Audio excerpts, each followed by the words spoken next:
Hello everyone, welcome back to ninja prep. This is Kapil Goyal और इस video में हम बात करने वाले हैं CUET PG 2023 के अंदर कौन कौन सी टॉप पार्टिसिपेटिंग यूनिवर्सिटीज हैं अभी तक मतलब यानी कि जब मैं ये वीडियो बना रहा हूँ 25 जनवरी 2023 तक जो मेरे पास अपडेट्स हैं उसके अकॉर्डिंग कौन कौन सी जो टॉप पार्टिसिपेटिंग यूनिवर्सिटीज हैं उनके बारे में हम जानेंगे कि कौन कौन सी ये यूनिवर्सिटीज हैं।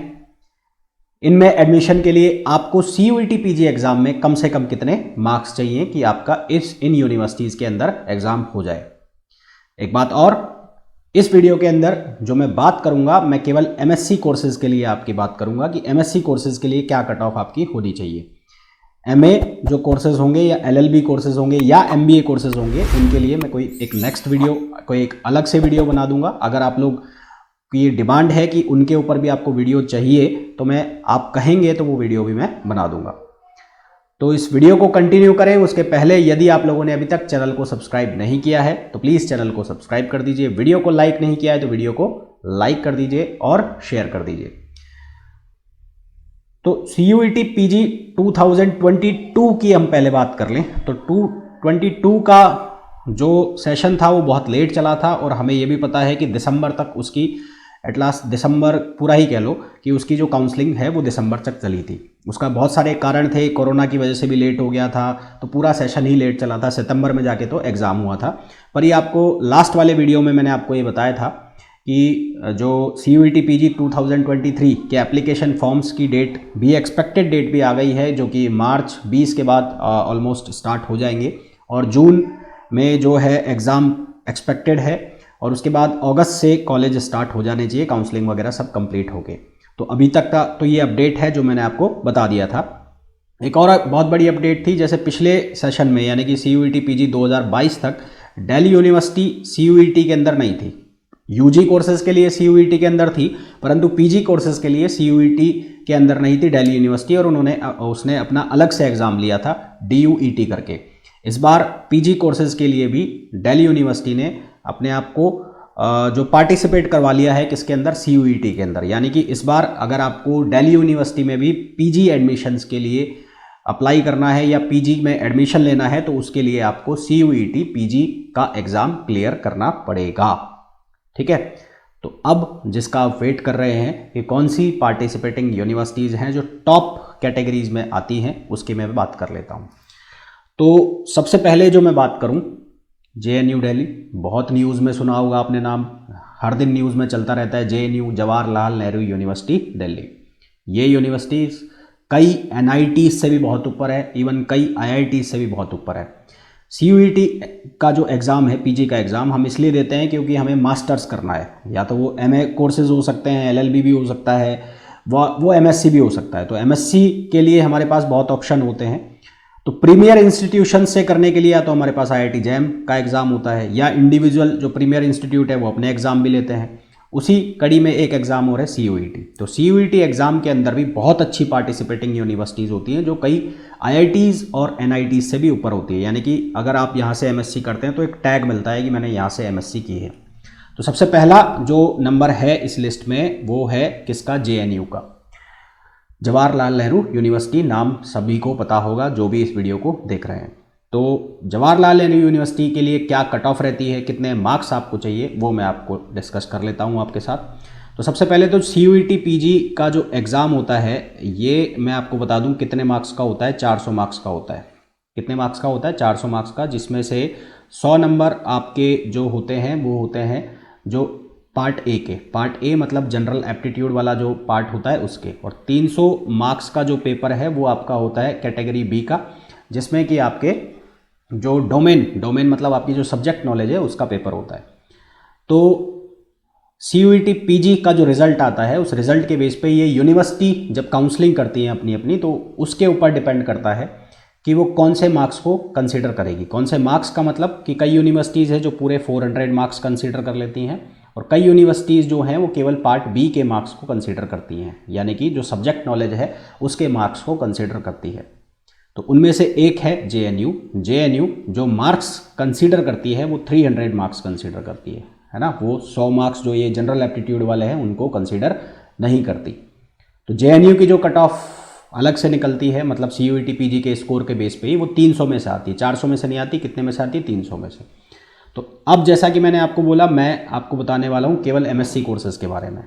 तो मैं आपको बताऊँगा MSc केमिस्ट्री, MSc फिजिक्स, फिर MSc बॉटनी और जूलॉजी, ये लाइफ साइंस के अंदर आ जाते हैं, और जूलॉजी, और कई जगह लाइफ साइंस भी होता है। तो सबसे पहले तो आपको मैं बात बता दूं, ये जो कोर्सेज होते हैं बॉटनी और जूलॉजी, इनकी कट ऑफ जो है बहुत हाई जाती है। बहुत हाई क्यों जाती है? क्योंकि इनमें सीट्स कम रहती है और नंबर ऑफ स्टूडेंट्स जो एस्पिरेंट्स होते हैं, जो पार्टिसिपेटिंग स्टूडेंट्स होते हैं, वो बहुत ज़्यादा होते हैं। तो इसलिए केमिस्ट्री, बॉटनी और जूलॉजी, इनकी कट ऑफ बहुत हाई जाती है। लास्ट ईयर भी जो कट ऑफ गई थी, मैं लास्ट ईयर की कट ऑफ ही बता रहा हूँ आपको, करीबन इन दोनों की मैं कट ऑफ बता रहा हूँ। 300 में से कितने नंबर थे? 250 प्लस कट ऑफ थी पहली लिस्ट में। 250 प्लस कट ऑफ थी पहली लिस्ट के अंदर, और 250 में मैं कमी बता रहा हूँ, ये 262 के आसपास थी। उसके बाद सेकंड थर्ड में इक्की दुक्की सीटें बचती हैं JNU में, क्योंकि JNU को जल्दी से कोई छोड़ता नहीं है। ये बात अलग है कि उसका IISc वगैरह में हो जाए तो छोड़ दे, नहीं तो JNU को जल्दी से कोई छोड़ता नहीं है। तो सेकंड थर्ड लिस्ट तक आते आते ये मुश्किल से 240 तक भी मुश्किल से पहुंचती है। तो 300 में से 240, मैं ये आपको 2022 की कट ऑफ का बता रहा हूँ। फिर केमिस्ट्री की बात करें तो केमिस्ट्री की जो कट ऑफ है वो भी 240 के आसपास ही घूमती है। मैं 2022 का बता रहा हूँ, उसके पहले ये 210 तक भी रहती थी, पर 2022 में बहुत अच्छा जंप देखने को मिला इन कट ऑफ्स के अंदर। फिजिक्स की जो कट ऑफ है वो भी 240 प्लस ही एक्सपेक्ट करके चलो आप, इतनी ही कट ऑफ जो है वो रहती है JNU के लिए, JNU में एडमिशन के लिए। और ये मैं जनरल कैटेगरी के बता रहा हूँ सारी।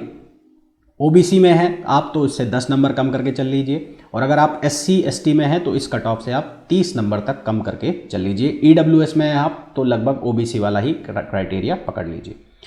तो अगर JNU से आपको MSc करनी है तो उसके लिए आप अगर CUET PG का एग्ज़ाम देते हैं तो CUET PG में कम से कम 300 में से आपके इतने मार्क्स होने चाहिए, यानी कि आपकी प्रिपरेशन बहुत अच्छी होनी चाहिए।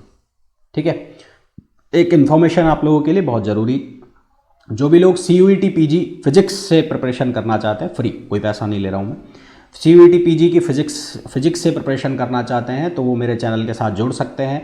और मेरा जो व्हाट्सएप ग्रुप जो मैं बनाने वाला हूँ CUET PG फिजिक्स के लिए, उससे भी जुड़ सकते हैं। आप मैसेज करिए CUET PG फिजिक्स, और ये जो व्हाट्सएप नंबर यहाँ पर आपको मेंशन हो रहे हैं, इस पर आप व्हाट्सएप कर दीजिए। मैं आपको जो ग्रुप मैं बनाऊँगा उसमें ऐड कर दूँगा।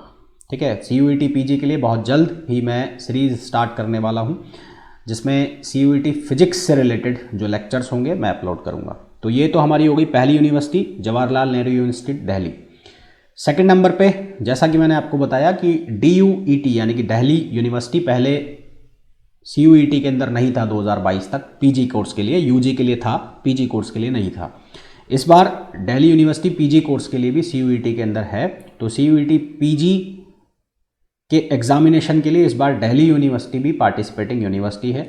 तो 2 पे मैंने दिल्ली यूनिवर्सिटी को रखा है, परंतु कई लोग BHU को भी रखते हैं। दोनों लगभग सेम मामला होता है, दिल्ली यूनिवर्सिटी का भी और BHU का भी, क्योंकि दिल्ली जो एक कैपिटल है, हमारे देश का कैपिटल है, कंट्री का कैपिटल है, और अलग ही चार्म है सिटी का। तो इसलिए जो बच्चे हैं वो ज़्यादातर जो प्रेफर कर जाते हैं वो किसको कर जाते हैं? दिल्ली यूनिवर्सिटी को, किसके ऊपर? BHU के ऊपर। अब दिल्ली यूनिवर्सिटी में MSc के लिए बहुत सारे कॉलेज हैं, है ना, बहुत सारे कैंपस हैं। कौन कौन से कैंपस हैं? एक हो गया साउथ कैंपस,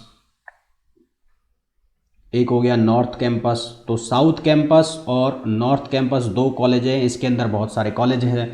दोनों के अंदर जैसे कि हिंदू कॉलेज हो गया, नाम सुना होगा आपने, Hindu college, Miranda house, lady Shri Ram, है ना, और रामानुजन कॉलेज, और आत्माराम कॉलेज, और बहुत सारे कॉलेजेस हैं इसके अंदर, साउथ कैंपस और नॉर्थ कैंपस के अंदर, और बहुत ही नामी गिरामी कॉलेज हैं सारे।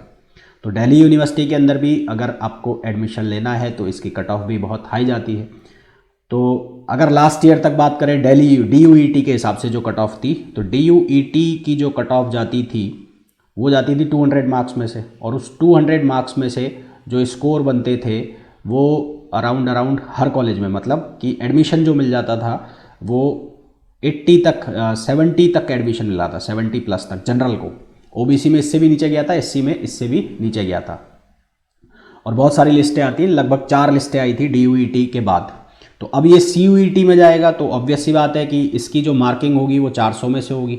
अब ये यूनिवर्सिटी के ऊपर डिपेंड करेगा, दिल्ली यूनिवर्सिटी के अंदर, कि वो 300 में से मार्क्स कंसीडर करती है या 400 में से मार्क्स कंसीडर करती है।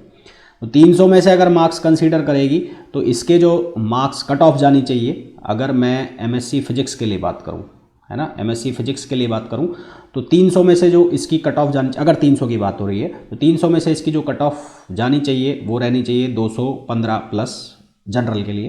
केमिस्ट्री में भी 220 प्लस केमिस्ट्री में रहना चाहिए, MSc केमिस्ट्री, अगर 300 में से कट ऑफ जा रही है। और अगर मैं बात करता हूँ कि इसमें बॉटनी और लाइफ साइंस में, मतलब जूलॉजी और बॉटनी, लाइफ साइंस में बात कर रहा हूँ मैं, बॉटनी और जूलॉजी की, तो यहाँ पर जो कट ऑफ रहनी चाहिए 300 में से वो रहनी चाहिए कम से कम 230 प्लस, अगर मैं बात कर रहा हूँ 300 में से। और 400 में से बात कर रहा हूँ तो उसके अकॉर्डिंगली ये बढ़ जाएगा, क्योंकि अभी तक दिल्ली यूनिवर्सिटी CUET PG में नहीं था तो इसकी जो कट ऑफ थी वो 200 में से निकलती थी। कितने में से? 200 में से, और उसके अकॉर्डिंगली 70 प्लस पे जो है एडमिशन मिलता था, क्योंकि अकेली यूनिवर्सिटी होती थी, स्टूडेंट्स सेट हो चुके होते थे अलग अलग यूनिवर्सिटीज़ में, इसलिए ये कम रहता था। पर अब ये CUET PG में चला गया तो ये एक्सपेक्टेड है कि ऐसा कुछ होना चाहिए। ठीक है, तो ये बात हो गई किसकी? दिल्ली यूनिवर्सिटी की। फर्स्ट नंबर पे हमने बात की किसकी? JNU की। सेकंड नंबर पे हम बात कर रहे हैं किसकी? दिल्ली यूनिवर्सिटी की। थर्ड नंबर पे हम बात कर लें BHU, बनारस हिंदू यूनिवर्सिटी वाराणसी। यहाँ पर भी एक कौन सा कैंपस है? मेन कैंपस, और एक कौन सा कैंपस है? South campus. और मेन कैंपस और साउथ कैंपस के जो कॉलेजेस हैं उनके अलावा इसमें बहुत सारे एफिलेटेड कॉलेज भी हैं, 5 कॉलेजेस, इसमें से 3 गर्ल्स कॉलेज हैं, 2 कोएड हैं, और उसके अलावा एफिलेटेड कॉलेज भी हैं इसमें बहुत सारे, तो बहुत सारी सीटें हैं। ठीक है, परंतु कट ऑफ अगेन बहुत हाई जाती है। हाई क्यों जाती है? क्योंकि एक तो फीस बहुत कम है, और ऊपर से फिर टैग है, बहुत बड़ा टैग है, BHU अपने आप में बहुत बड़ा टैग है। तो क्या कट ऑफ जाती है? तो इस बार की जो कट ऑफ थी, अगर मैं MSc केमिस्ट्री के लिए बात करूं, ठीक है, MSc केमिस्ट्री के लिए, तो केमिस्ट्री के लिए जो यहाँ पर कट ऑफ थी ये थी 400 में से। कितने में से? 400 में से। 400 में से जो कट ऑफ थी वो 230 प्लस थी MSc केमिस्ट्री के लिए। अगर मैं फिजिक्स की बात करूं तो फिजिक्स में भी यहाँ पर जो कट ऑफ थी वो 230 प्लस थी। ये मैं बात कर रहा हूँ 400 में से, 400 मार्क्स में से। अगर मैं बॉटनी और जूलॉजी की, पहले मैं जूलॉजी की बात कर लेता हूँ, तो जूलॉजी की जो कट ऑफ थी वो थी 250 प्लस, और अगर बॉटनी की मैं कट ऑफ की बात करूँ तो वो भी थी कितनी? 250 प्लस। ठीक है, तो ये थी BHU की कट ऑफ, ये 400 में से थी, 400 में से। तो BHU 400 में से ले रहा था, अभी तक भी 400 में से लेता है। दिल्ली यूनिवर्सिटी का कुछ कंफर्म नहीं है कि 400 में से लेगा, 300 में से लेगा। तो 300 में से लेगा तो ये कुछ रहना चाहिए, 400 में लेगा तो उसके अकॉर्डिंगली 10-20 नंबर और ऐड कर देना। तो ये थर्ड नंबर पे मैंने जो रखा है रैंकिंग में, वो रखा है BHU वाराणसी को। फिर उसके बाद फोर्थ नंबर पे हम बात कर लेते हैं HCU हैदराबाद सेंट्रल यूनिवर्सिटी। जो लोग साउथ इंडिया से आते हैं, है ना, जो लोग साउथ इंडिया से आते हैं वो मोस्टली प्रेफर करते हैं हैदराबाद सेंट्रल यूनिवर्सिटी को BHU के ऊपर और दिल्ली यूनिवर्सिटी के ऊपर, क्योंकि उनके लिए वहाँ का मक्का मदीना है ये। ज़्यादातर जो साउथ इंडिया के लोग हैं वो इसको प्रेफर करते हैं BHU के ऊपर और दिल्ली यूनिवर्सिटी के ऊपर। भोकाल इसका भी BHU और DU जैसा ही है, हैदराबाद के अंदर इसका भोकाल भी ठीक वैसा ही है जैसा कि BHU और किसका है? DU का है। तो यहाँ पर भी ऑब्वियस सी बात है, कट ऑफ क्या रहेगी? बहुत हाई रहेगी। तो कट ऑफ बहुत हाई रहेगी तो लगभग सेम सा क्राइटेरिया है जो यहाँ था, वही 230 प्लस 240 प्लस। तो MSc फिजिक्स में यहाँ पर एडमिशन चाहिए तो आपको लगभग 225 प्लस नंबर लेने हैं। अगर MSc केमिस्ट्री में आपको एडमिशन चाहिए तो वही 230 प्लस नंबर लेने हैं। और MSc अगर आप बॉटनी और जूलॉजी में हैं, करना चाह रहे हैं, बॉटनी और जूलॉजी के लिए बात कर रहे हैं, तो वही आपको 240 प्लस कम से कम मार्क्स चाहिए। ठीक है, अगर आपको हैदराबाद सेंट्रल यूनिवर्सिटी में एडमिशन लेना है तो। फिर 5th नंबर पर हम बात कर लेते हैं BBAU लखनऊ। कैंपस देखो, देखने में कितना शानदार लग रहा है। तो ये नई सेंट्रल यूनिवर्सिटी है, बाबा भीमराव अंबेडकर यूनिवर्सिटी लखनऊ, और यहाँ पर भी एडमिशन की मारामारी रहती है। और यहाँ पर अगर आपको एडमिशन चाहिए तो यहाँ पर एडमिशन जो है वो 400 मार्क्स में से कंसीडर होता है। और अगर मैं MSc की बात करूं, सबसे पहले मैं फ़िज़िक्स की बात कर लूं तो फिज़िक्स में जो यहाँ पर एडमिशन है वो लगभग 210 नंबर प्लस पर मिल जाता है। केमिस्ट्री की बात करें तो केमिस्ट्री में लगभग 215 प्लस। अगर मैं अदर बात करूं बॉटनी और जूलॉजी की, तो बॉटनी और जूलॉजी की मैं बात करता हूं तो यहाँ पर जो एडमिशन है वो करीबन 230 प्लस पे जाता है। कितने पर जाता है? 230। तो ये तो कुछ जो पार्टिसिपेटिंग यूनिवर्सिटीज़, जो टॉप यूनिवर्सिटीज़ थी अभी तक, जो 25 जनवरी की अपडेट तक मैं बात कर रहा हूँ वो है। इसके अलावा यूनिवर्सिटीज़ जैसे कि AMU, अलीगढ़ मुस्लिम यूनिवर्सिटी, जामिया मिलिया इस्लामिया यूनिवर्सिटी, तो उनका भी कुछ क्लियर नहीं है कि वो इस बार CUET में अपने आप को ऐड कराएंगी या नहीं कराएंगी। लास्ट ईयर तक तो उन्होंने खुद ने ही अपना एंट्रेंस लिया था MSc के लिए, तो इस बार अगर वो कराती हैं तो उनको आप, ऑब्वियस सी बात है, उनको रख सकते हैं आप किसके ऊपर? BBAU के ऊपर। यानी कि अगर जामिया और AMU दोनों पार्टिसिपेट करती हैं तो वो 5th और 6th नंबर पे आ जाएंगी, क्योंकि दोनों बहुत बड़ी सेंट्रल यूनिवर्सिटी है, भोकाल उनका भी बहुत तगड़ा है। तो ये कुछ टॉप यूनिवर्सिटीज़ थी, उनके जो कट ऑफ जो रहता है उनमें एडमिशन का मैंने आपको बताया। होपफुली ये वीडियो आप लोगों को बहुत अच्छा लगा होगा। और जैसा कि मैंने कहा, ये जो यूनिवर्सिटीज़ जो मैंने बताई, इनका जो भोकाल है कई NITs से भी बहुत ज़्यादा है। मतलब आप MSc में एडमिशन के लिए IIT JAM का एग्ज़ाम देते हैं। IIT JAM का एग्ज़ाम इसलिए देते हैं कि दिल में टीस रहती है कि मेरा IIT में एडमिशन नहीं हुआ था इंजीनियरिंग के लिए, या मैं किसी टॉप यूनिवर्सिटी में नहीं जा पाया, तो IITs या NITs से MSc करने के लिए हम JAM का एग्ज़ाम देते हैं। पर JAM का एग्ज़ाम क्या है, थोड़ा टफ आता है, कंसेप्चुअल क्वेश्चन पूछे जाते हैं। CUET का एग्ज़ाम जो है वो फार्मूला बेस्ड होता है, फार्मूले वाले क्वेश्चन होते हैं, तो फार्मूले घोट रखे हैं, रट रखे हैं, तो एग्ज़ाम निकालना थोड़ा सा आसान रहता है। परंतु जो ये टॉप यूनिवर्सिटीज़ है इनके लिए तो फाइट रहेगी बच्चा, तो यहाँ तो फाइट करनी ही पड़ेगी। इसके अलावा भी कई यूनिवर्सिटीज़ हैं जो अच्छी यूनिवर्सिटीज़ की कैटेगरी में आती हैं, जैसे कि एक है CU Rajasthan, CU Punjab, CU Haryana, CU Pondicherry, फिर CU तेजपुर, नेहू मतलब नॉर्थ ईस्टर्न हिल यूनिवर्सिटी, और CU केरला। ये भी कुछ अच्छी यूनिवर्सिटीज़ हैं जो अच्छी यूनिवर्सिटीज़ की कैटेगरी में आती है। यहाँ पर भी जो स्टूडेंट्स हैं वो बहुत वेट में रहते हैं एडमिशन के लिए। उसके अलावा तो बहुत सारी हैं, 42-45 यूनिवर्सिटीज़ होती हैं सेंट्रल यूनिवर्सिटीज़ में, तो उनके बारे में भी धीरे धीरे डिस्कशन करेंगे। तो आज तो खैर मैंने बात जो की है, जो अच्छी यूनिवर्सिटीज़ है, जो टॉप यूनिवर्सिटीज़ हैं, जिनके लिए मारामारी रहती है एडमिशन्स के लिए, तो उनके बारे में मैंने बात की है। तो जैसा कि मैंने बताया कि मैं जल्दी ही जो CUET PG फिज़िक्स के लिए जो ऑनलाइन क्लासेस, मतलब YouTube पर ही स्टार्ट करने वाला हूँ। तो जो भी लोग फिज़िक्स से हैं और जो CUET की प्रिपरेशन करना चाहते हैं PG के लिए, तो ये जो WhatsApp नंबर मैंने यहाँ पर दिए हुए हैं, इन पर आप मैसेज कर सकते हैं CUET PG फिज़िक्स। मैं जो भी ग्रुप बनाऊँगा उसमें मैं आपको ज़रूर से ज़रूर ऐड कर दूँगा। ये जितनी भी यूनिवर्सिटीज़ मैंने यहाँ पे मेंशन की है, इन पर इंडिविजुअली भी मैं वीडियो बनाने वाला हूँ कि किस कोर्स में एडमिशन के लिए कितने आपको मार्क्स चाहिए होते हैं, किस कोर्स का कितना वोकाल है ना। और बाकी की यूनिवर्सिटीज़ जिनकी मैंने बात की, जैसे कि राजस्थान, जैसे कि तेजपुर, नेहू, उनके बारे में मैं धीरे धीरे जल्दी वीडियो बनाऊंगा। तो जो भी लोग इस वीडियो को देख रहे हैं, अगर वीडियो को पसंद कर रहे हैं तो प्लीज़ कमेंट करके ज़रूर बताइए कि वीडियो आपको कैसा लगा। और प्रिपरेशन करना चाहते हैं, फिजिक्स से हैं, ग्रुप से जुड़ना चाहते हैं, तो व्हाट्सएप पे मैसेज कर सकते हैं। अगर चैनल को अब तक सब्सक्राइब नहीं किया है तो प्लीज़ चैनल को सब्सक्राइब कर दीजिए। वीडियो को लाइक नहीं किया है तो प्लीज़ वीडियो को लाइक कर दीजिए और शेयर कर दीजिए।